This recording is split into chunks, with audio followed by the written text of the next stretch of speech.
When you get paid, where does your money go immediately? Most of you, it's automatically deposited there. Where does your money go? Put it in the chat here. Put it in the chat below. Where does your money go? That's right.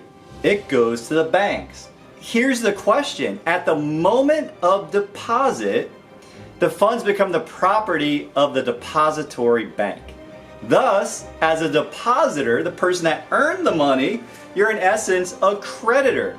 And once the bank accepts your deposit, it agrees to refund the same amount or any part thereof, a little tricky there, on demand. Does that sound like it's in your favor? Just curious. So rather than that, let's imagine a system where the people are the priority, not the shareholders. A structure where financial security is built through the community and shared responsibility. And that's what we have here. A community. It's not for corporate profit.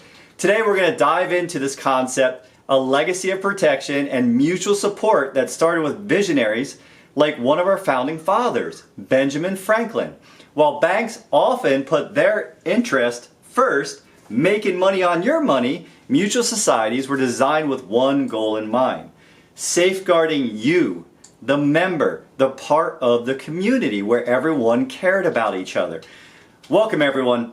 Today, we're going to take a fascinating journey through history, tracing the roots of mutual societies, beginning with their inception in the 1800s, when communities have a way to pull together and protect one another from disaster. We see this right now in the wake of hurricanes and natural disasters. These early mutual societies, those like the one Benjamin Franklin pioneered, lay the groundwork for modern mutual insurance companies that continue to protect policyholders today. We'll explore how these organizations differ from traditional for-profit corporations, banks, the Federal Reserve, central banking, how they prioritize their members' needs, and most importantly, why the structure of mutual societies stands in stark contrast to the way banks operate today.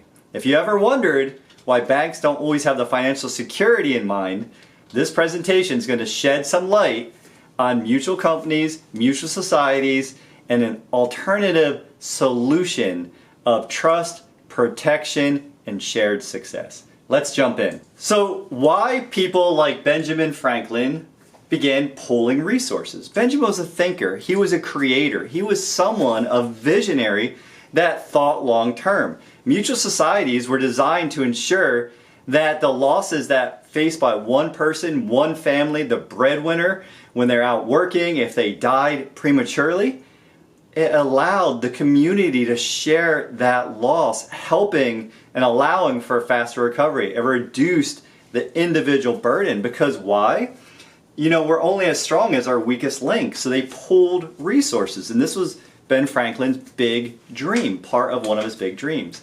And this shared responsibility and the cooperation in colonial America, it was important. Think about how structure was set up back then. Think about the communities. They had to be self-managing communities. They had to get their food from the same place. They had to get their water from the same place.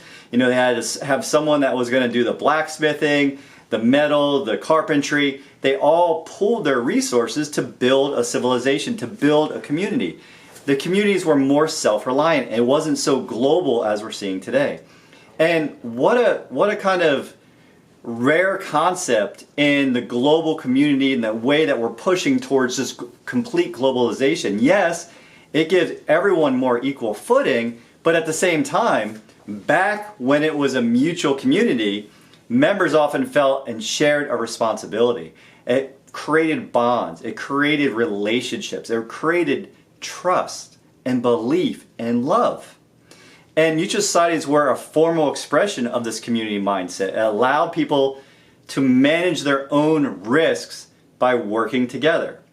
And it lowered the individual risks. I read multiple studies where the families were a lot bigger in a lot of cases back then.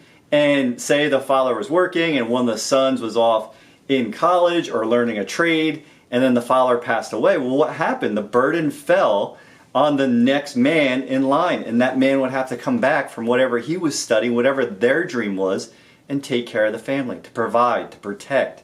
This is the way of a mutual society. And when Ben Franklin helped these communities pull resources for fires, for premature deaths, it helped strengthen the community.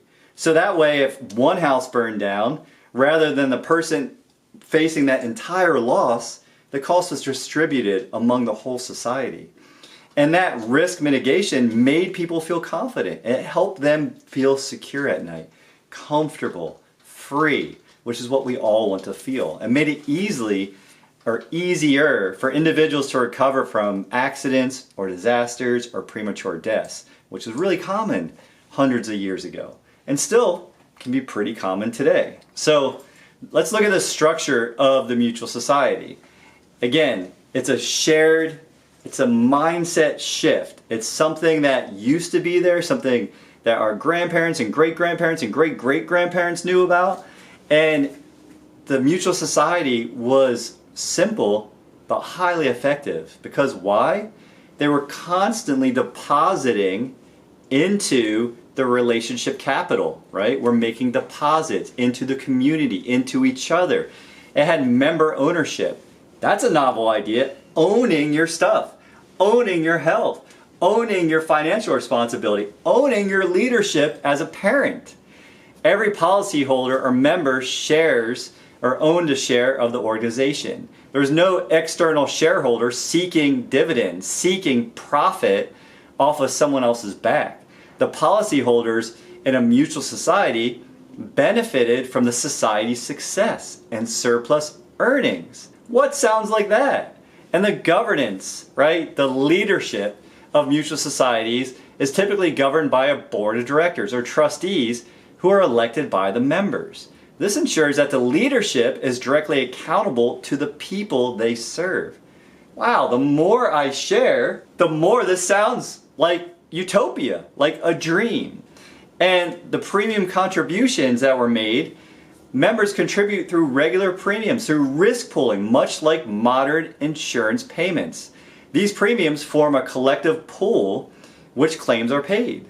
In times of surplus, when claims are low and premiums have exceeded expenses, the society may choose to issue dividends or what? Return of premiums. They're tax-free today, aren't they? And where did it come from? It came from the original structures of mutual societies. What a novel idea. We talked about the dividends of the profits, the leadership, the ownership, but most importantly, I want you guys to think about the long-term thinking, the mindset, and the community feel this had. It was about love. It was about being good to your neighbor, loving thy neighbor, right? Loving yourself. It was about sharing that risk in a mutual society. We're not talking about socialism. We're talking about a mutual society where everyone's contributing. There's no handouts. There's this protection for each other and love for each other. And, Ben Franklin started all this with his Franklin's Philadelphia contribution ship, and it was a resilient community. Like 272 years ago, established in 1752, the city of brotherly love. And if you've ever been to an Eagles game, well, that might not feel so true. But I digress a second. So, established in 1752, almost 300 years ago, this contribution ship was Franklin's response to need for a community resilience program. It provided financial relief after disasters, after premature deaths. It was preventative. It was forward thinking, not reactive. That's a great quality of an amazing leader in your family, in your business, wherever you are. You're proactive, which means that you are in an elevated state of energy. And that's what he created, something that was possible, something that was for the people. So the members were required to maintain certain standards, right? We had to raise our standards as a community. We had to have risk mitigation, which just means spreading out the risk over a group of people. Because why? Again, it benefited the whole community. This sounds amazing. This system, what do you guys think? Does this sound amazing? Like, this is what I was thinking as I was researching this topic to bring this to you. This week is really talking about why are the most financially stable businesses today, right? Mutually owned, dividend paying, whole life companies, where do they come from? Why are they here? And where was the idea? It's always like, what is the root of the thing that's so powerful? And let's just look at why it is powerful. Just a simple concepts. That's what we're sharing. So you're going to have questions, and that's normal, right? Pop them in the chat, write them on your piece of paper. Just understand that whatever your questions are, you just don't know the answer yet. And we're here today to help you take back control of your money by changing just that one thing, by becoming the banker, the verb of banking. You guys can go ahead and schedule a call with me if you haven't already. I know Leon, I'll reach out to you directly. But again, you guys are going to have questions, and we're really here to explore how a mutual society is in benefit of the community and how that led to our current state of affairs and what's possible for us to take back control of our money. So let's dive in a little bit further. Let's look at the evolution to mutual insurance companies. I started putting together a slide that showed the complete evolution all the way back from England in the 1600s to the post-Civil War expansion. And after the Civil War, the demand for life insurance surged, right? In these mutual societies, mutual companies started expanding significantly. They started coming up with solutions by providing people what they wanted. And that's what we're doing. We want to provide people with the answers and solutions that benefit them. We want a win-win, everyone thrives kind of community. And so these mutual life insurances dominated the US market, with companies like New York Life, founded in 1845, Northwest Mutual, founded in 1857, and you had Mass Mutual, you had One America, founded in 1877, you had Penn Mutual, founded 177 years ago, Guardian 160 years ago. These are all mutually owned companies that have been profitable every year because why? They're protecting the community. They're protecting the people with risk pooling. And a whole life insurance became the standard product for long-term financial security. Imagine that. Imagine that. 200 years ago, this became the gold standard. And they started introducing new things like, okay, if we have surplus, we're going to offer policy dividends to our shareholders, to the people that own these contracts. Does that sound familiar? And then we had policy riders. Mutual companies sought to differentiate their offerings, to become unique, to offer more value, to solve bigger problems. They started offering riders based on the problems that people needed addressed. And they started attaching these riders to whole life products. This could have been coverage for spouses, children, disability waivers, long-term care. All these different waivers and riders started being attached to whole life to really keep protecting these communities. By the mid-20th century, right, the life insurance industry became more regulated, with states imposing requirements on how insurance companies, including mutuals, operated. Despite this, mutual insurers retained their focus on whole life insurance, with policy loans becoming a standard feature. And this happened around 1848. Think about that. People, this is a little wild, people back in 1848 were having money problems, right? No matter who wins the election in November, do you think people, put in the chat, do you think people are going to still have money problems moving forward? I think they might. I think that sounds pretty true to me. People are going to still be suffering because of the mindset towards money, towards their rules around money, maybe just some of their habits, just shifting that one habit, changing that one thing. But in 1848, because of the protection that this offered the people that were insured, the mutual companies started offering policy loans, knowing that it was super safe for them, it was basically risk-free, and they started allowing people to take policy loans to pay their premiums so they didn't have to surrender their policy, so they didn't have to lose their coverage, that legacy, that piece. And that's amazing. That was so long ago, and today we still have the same availability. It's still there to give people more choices. Now you guys have heard me say this a million times, but would you agree with me that the wealthy have more choices? I must say that like 35 times a day, maybe more. But I'm just saying that the wealthy, because they have more capital, they have more choices. They might have more problems with all the choices, but there's more choices. And I believe the evolution from mutual companies or mutual societies to mutual companies to the modern day, as we're going to keep exploring this together. Already talked about these policy loans. I jumped ahead a little bit. So 1848, it gave the policyholders, like I said, liquidity. It gave policy loans as a financial tool. It gave low-cost borrowing. It took away the inflationary process. Policy loans are not inflationary, right? Borrowing against your money that you have capitalized yourself, that you have had the diligence, the pain of discipline to put into the policy. It is not an inflationary process like deposit banking is, as we talked about in the beginning.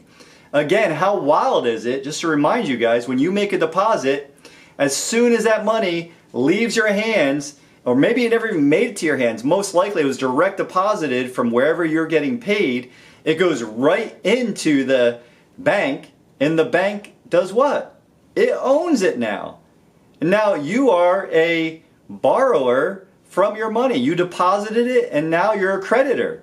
That's crazy. That switch happens. Did you guys know that happened? How many here knew that happened? I did. I wasn't sure. I had to look it up. I had to find some good resources, but I verified that that's true earlier today. So these policy loans are also a financial tool. It allows you to manage your funds, to take loans when you need it, to not jump through hoops. And it really gives that stable, long-term financial banking system or privatized system for all your financial needs by just changing that one thing. And as I talked about, the growth of whole life insurance just kept getting bigger and bigger as our society started to blossom, as we started to add more transportation, the railways, cars, trucks. We started being a spread our civilization, and we grew and we grew, and people started to live longer.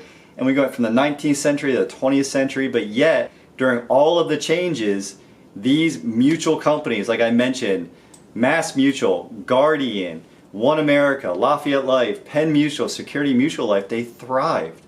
They've been profitable every year because they stuck to their purpose, which was serving the people, protecting the families. But somehow we twist it all around with our current financial beliefs.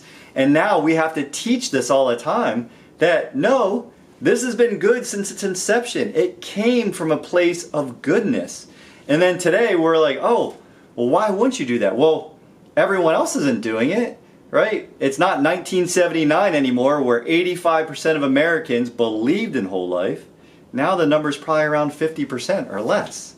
And that's why we're here together. We're here because we see as a community, this community, that we can do better, and we can do better together. And the power of these policy loans, the power of the mutual structure, these companies, again, they give you the ability to really take charge of your money, to make your money work for you. And now let's look, again, we talked about this, but why aren't the banks our friends? Now, do you guys feel any different about the banks? I mean, they give you lollipops, and what's it say on the wrappers of the lollipops? Dum-dum. They might give you wine, but that just makes you feel really good about the money you're depositing there so they can make lots of money. They're celebrating what you've given them. I'd give you wine too if you just handed me all the money you made. That'd be pretty awesome. So let's look why the banks aren't our friends. Let's contrast it with mutual owned, dividend paying whole life companies that you're the owner in. Are you the owner in a bank? In a bank that's not yours, in the bank that's a central banking system? Yes or no? No, right? Banks are in the business of making profits. It is a business, which is why we teach you the banking process. It's wildly successful, so we're not going to hate on them. We're just going to do what Tony Robbins says, and we're going to mirror their success. But their profits come from your debt. Their profits, let me repeat that, come from your debt. In case you didn't hear me, their profits come from your debt. They lend you money, high interest rates. They control the terms. They decide if they're going to lend you the money or not that you put there, and they have no vested interest in your long-term financial well-being. That is why every time you go in debt, what happens? Who offers you a bailout immediately? How many letters or emails do you guys get per week saying, hey, consolidate your debt here. You can get a home equity line of credit here. You could do this as soon as you start looking into any of these things. Man, they are on it. They've got this down. The AI, the things, everyone's listening, everyone's watching. Big Brother's here. Not that I'm wearing my little tinfoil hat, but really? They're always looking to bail us out. 0% traps. Low interest, pay off all your debt. Look how much money you're saved traps. And they're banking on the fact that we're thinking short term. That's where the root of our problem is. The banks, they are not our friends. They're profit driven. They're there to make someone else money. There's no shared interest. They're not doing anything other than making it convenient to access the money as a borrower that you deposited. Because remember, now you're a creditor. So why would you keep doing this? Why would you keep putting all of your surplus money in a place where you're not even in control of it? I don't know. I didn't know this for 46 years, right? I've only learned about this 4 years ago, folks. But once you know, can you really do anything else? Can you really not know that the banks are not your friends? So again, hold your questions to the end or pop them in the chat. Questions are normal. We're here to help you take back control of your money by changing that one thing, by becoming your own banker. And you can schedule a call with me if you haven't already, or you can make introductions to other people who need this concept so you guys can get your questions answered, so I can help you have the resources to learn how to fish, to become your own privatized banking system, because that's what it's about. Again, it's about giving. I talked about this earlier. Giving's free. I'm here to give to you. I'm here to share with you what I've learned and how it's changed my family's life. And you can schedule a call, on this link right here. I'll pop it in the chat again. Let's continue. Let's keep looking at what is possible and how this has changed from the early concept of mutually owned dividend paying whole life companies. A big change happened in 1988. I'm not going to dive into the details. I'm not even going to dive into the visionaries like Walt Disney or dynasties like the Rockefellers or the Rothschilds or the Morgans or the Stanleys or even the Pampered Chef or any of those folks say. This is really about the history and the mindset behind it. We know Warren Buffett is a proponent. He says he wished he didn't buy Berkshire Hathaway, but rather invested in a whole life company. But let's talk about the book. Let's talk about the man who changed my life. And he changed most of your lives for the better. And I'm making this wild statement. You guys tell me if this is crazy. But I believe this book, right, which I have up on the screen, but I'm just going to hold it up for you here. This book right here should sit on everyone's bedside table or wherever you keep your Bible, and it should be read just as often as your Bible. This should be the one financial book that everyone has to read and understand. Because IBC, it came from Nelson praying. It came from a problem, multiple problems in his financial life. And he took the things that he knew and kept praying for it. Like, show me the solution. Bless me with an answer, God. May your hand guide me. And one night it hit him like a ton of bricks. His forestry background, his 30 plus years in life insurance, his understanding of Austrian economics, all the answers were there. And luckily, he had been comfortable making larger premium deposits into his insurance policies, and he was able to use his capitalization to solve some of the giant debts when the interest rates on his loans for all of the different cash flowing properties he had in real estate ballooned like crazy. Went from like 7 to 20% overnight. And Nelson talks about in the book how it's a perpetual tailwind. Imagine going from giving up 35 cents of every dollar that you currently earn, which most people are doing. That is the common average American, which you guys aren't. If you're watching this right now, you are not average. You are in the 5%. But if you happen to be, at some point I was the average American, giving up 35 cents of every dollar, imagine when you go ahead and you take back control of that through your own system. Now you're not 35 cents ahead, you're 70 cents ahead from where you used to be. You're 70 cents ahead per dollar that you make from the average American. Now that's a little bit wild, right? Think of that. And the self-banking, this is my favorite part about it. This is what I think about the most. I almost want to have people sign a contract with me saying, I will take ownership of my banking system. I will make the vow, put the ring on, make the proclamation right now. I will be a banker for the rest of my life. Because you know what? Like marriage, there's ups and downs in our banking life. But as long as you know that you're committed, that this is better than what you did before, you're going to be successful. You'll find ways to be creative. You'll rethink your thinking. So privatizing your bank, self-banking, or banking on yourself, whatever you want to call it, it's about radical ownership. You guys like that? Radical ownership. And Linus, haven't been to the banks for the last 4 years since you learned about IBC. That's amazing. And the freedom. If I asked every single one of you here and we had a deep conversation and I just sat there and listened to you, and you told me your biggest dreams, what you want, at the end of the day, it all boils down to your version of this one word. Remember, we're always going to keep it simple. What's simple, right? It's going to be freedom. That feeling of freedom. That's what you want. You want freedom. You want security. You want to feel safe, like back in a mutual society where people pulled risks, where they helped each other, where we cared about each other, where everyone thrived. What a novel concept. Man, I love this stuff. So, again, reclaiming the financial control. Whole life insurance from a mutually owned company, whether it's specially engineered or not.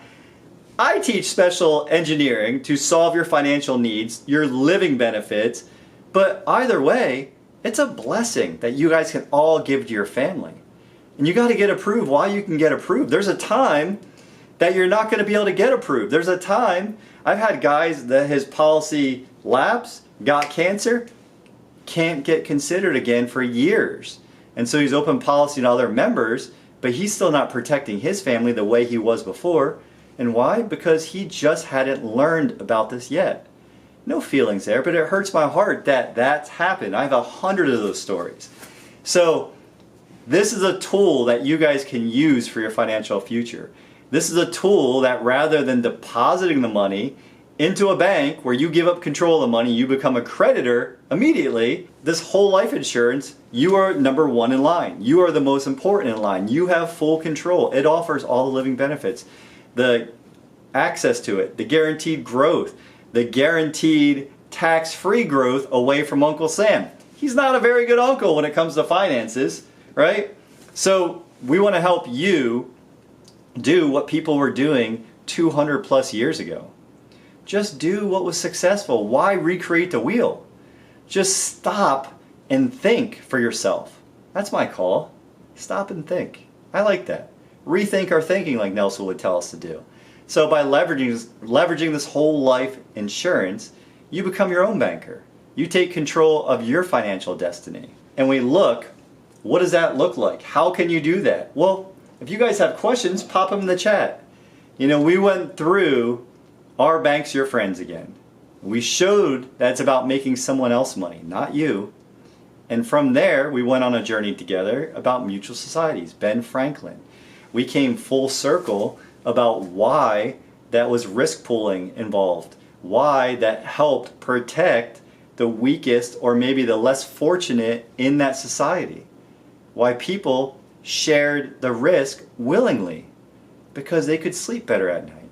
It gave them peace. It gave them a feeling of control. Today, we're all running a million miles an hour. We're all stressed beyond belief. We're all tied into all forms of social media, to our phones, to our gadgets, to setups like this. But at the end of the day, we don't remember any of this.